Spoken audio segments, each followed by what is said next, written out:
আজকের গল্পটি রাহুলের সাথে ঘটে যাওয়া এক কালো অধ্যায়ের সাক্ষী।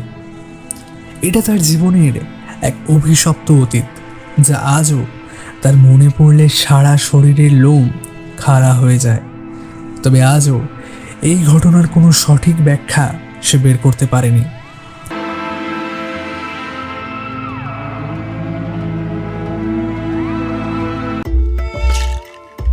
প্রায় 15 বছর পরে রাহুল তার গ্রামের বাড়ি যাচ্ছিল।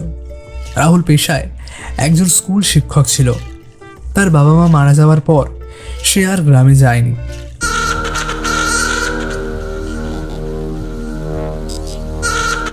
সে ট্রেন ধরার জন্য একটি জনশূন্য প্ল্যাটফর্মে দাঁড়িয়েছিল।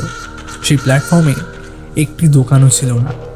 কয়েকটি পোস্টারের আলো টিম টিম করে জ্বলছিল। হঠাৎ করে সে ট্রেনের হর্নের আওয়াজ শুনতে পায়। কিন্তু অদ্ভুত বিষয় ছিল, সে ওই প্ল্যাটফর্মে প্রায় 30 মিনিট দাঁড়িয়েছিল, কিন্তু ওই ট্রেনটি আসার কোনো অ্যানাউন্সমেন্ট সে শুনতে পায়নি। সে ভাবল হয়তো অ্যানাউন্সমেন্ট ওখানে ঠিক মতন হয় না। তাই বেশি কিছু না ভেবে রাহুল তার ব্যাগটি তুলে নেয় এবং প্ল্যাটফর্মে ট্রেন ঢোকার জন্য অপেক্ষা করতে থাকে। কিন্তু সে একটা বিষয় লক্ষ্য করে অবাক হয় যে ট্রেনটি প্রচণ্ড গতিতে তার দিকে এগিয়ে আসছিল। কেননা ট্রেন যখন প্ল্যাটফর্মে ঢোকে তখন কখনোই এত স্পিডে আসে না। হঠাৎ করে ট্রেনটি প্রচণ্ড জোরে ব্রেক কষে তার সামনে দাঁড়িয়ে যায় এবং সে ট্রেনে ওঠা মাত্রই ট্রেনটি দ্রুত গতিতে চলতে শুরু করে। তার কাছে এই বিষয়টি খুবই অদ্ভুত লাগে, কেননা ট্রেন যখন ছাড়ে কখনোই এত স্পিডে ছাড়ে না। ট্রেনের কামরায় ঢোকার পর রাহুল লক্ষ্য করল যে ট্রেনের কামরার প্রায় সমস্ত আলো বন্ধ। হালকা আবছা চাঁদের আলোয় সে দেখতে পেল ট্রেনের মধ্যে কিছু প্যাসেঞ্জার বসে আছে এবং তারা নিজেদের মধ্যেই ফিসফিস করে কথা বলছে। তবে তাদের দেখতে বড়ই অদ্ভুত ছিল। কারো মুখ ছিল ফ্যাকাশে, আবার কারো সারা শরীরে যেন আগুনে পোড়ার দাগ লেগেছিল।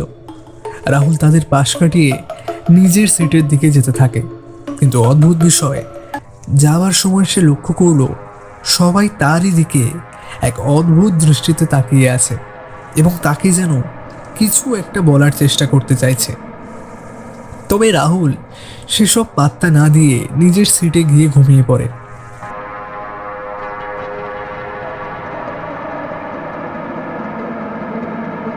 কিছুক্ষণ পর এক প্রচণ্ড ঝাঁকুনিতে তার ঘুম ভেঙে গেল এবং সে দেখতে পেল ট্রেনটি দ্রুত গতিতে এগিয়ে চলছে এবং ট্রেনের মধ্যে আগুন লেগে গেছে।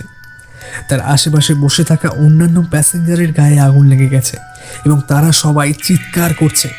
কিন্তু অদ্ভুত বিষয় ছিল, রাহুল তাদের থেকে কিছুটা দূরে বসে থাকলেও সেই আগুনের তাপ কিন্তু তার গায়ে লাগছিল না। সে বুঝতে পারছিল না যে এটা কি করে সম্ভব।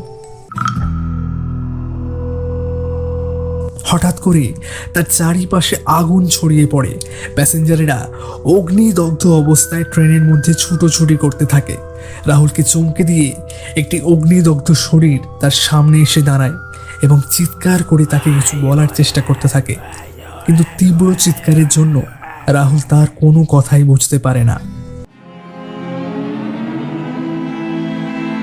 তবে অবাক করার বিষয় ছিল, ততক্ষণে আগুন রাহুলের চারপাশে ছড়িয়ে পড়লেও তার গায়ে কিন্তু আগুন লাগছিল না। সে অবাক হয়ে ভয়ে ভয়ে তাকিয়েছিল এবং ভাবছিল তার সাথে এসব কি হচ্ছে। সেসব প্যাসেঞ্জারদের মরণ চিৎকারে রাহুলের চারিদিকটা যেন অন্ধকার হয়ে আসতে থাকে। সে এইসব আর সহ্য না করতে পেরে ওখানেই অজ্ঞান হয়ে পড়ে যায়। তারপর যে কি হয়েছিল তা আর তার মনে নেই।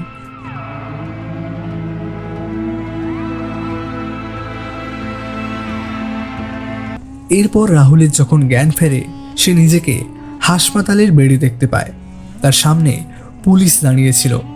রাহুল তাদের থেকে জানতে পারে সে রেল লাইনের পাশে অজ্ঞান অবস্থায় পড়েছিল। তারপর তারা তাকে দেখতে পেয়ে হাসপাতালে নিয়ে আসে। এরপর রাহুল তার গত রাতের সমস্ত ঘটনা খুলে বলে, কিন্তু রাহুলের সমস্ত কথা শুনে তারা সবাই চমকে ওঠে। এরপর রাহুল তাদের কাছ থেকে যা শোনে তা কিছুতেই বিশ্বাস করতে পারে না।